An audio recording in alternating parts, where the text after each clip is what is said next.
Welcome to Quanta Publishers. My name is Raisal Hassan and today's increment in the series of why number 137 is fascinating to scientists. This world is full of mysteries taking from a microbe to galaxies, and the number 137 is the key to answer all of these mysteries. But still, this number is a mystery itself. The number 137, or otherwise called as fine structure constant.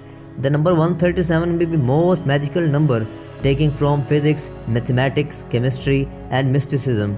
It tells us how stars burn, how atoms interact, how nebulas are formed and how chemicals react.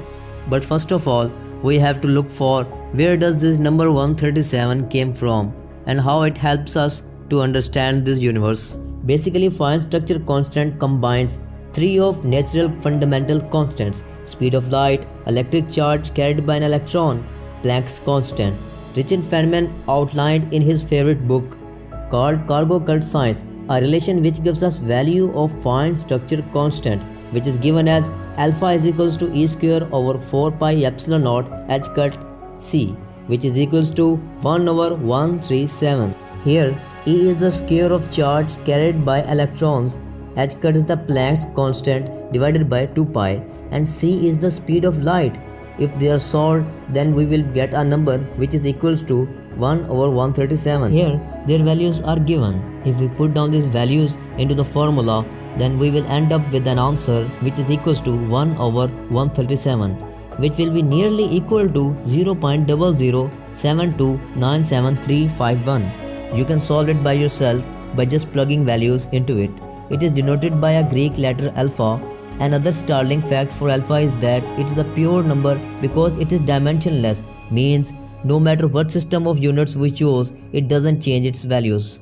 The fine structure constant determines the strength of electromagnetic force and play a vital role in understanding the interaction between light and elementary charged particles like electron.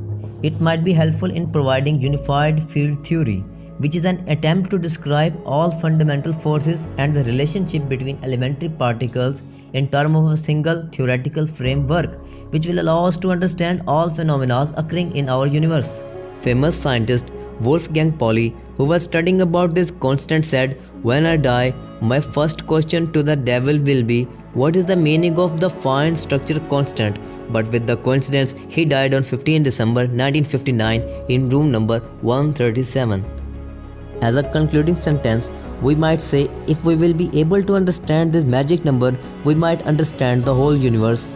So that's all for today. Soon we will meet up with a new question and startling facts of universe.